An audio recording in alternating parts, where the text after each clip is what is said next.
আসসালামু আলাইকুম সবাইকে ঈদের অগ্রিম শুভেচ্ছা। তো হঠাৎ করে চলে গেছিলাম নয়াপাড়া হাসি খুশি মোটরসে। আমি একটা নতুন বাইক দেখলাম, তো অনেকগুলো বাইক দেখলাম, আমার বাইকগুলো পছন্দ হয় নাই। অবশেষে এই বাইকটা আমার মোটামুটি পছন্দ হয়েছে।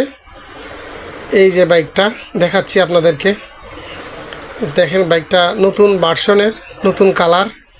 আরও বাইক আছে, এই যে হলুদ কালারের একটা বাইক আছে,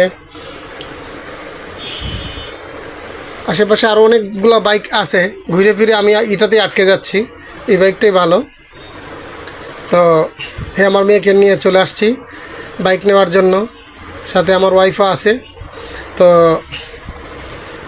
বাইক কিনতে এসে আসলে বাইক আমার ওই রকম পছন্দ হয় নাই, তো আমার বাজেটের সাথে আসলে সামঞ্জস্য না, প্রাইসটা অনেকটা বেশি, তাই দেখে চলে আসলাম, বাইক কিনতে পারলাম না। তো ধন্যবাদ সবাইকে, যারা যারা আমার এই ভিডিওটা দেখতেছেন, পাশে থাকবেন।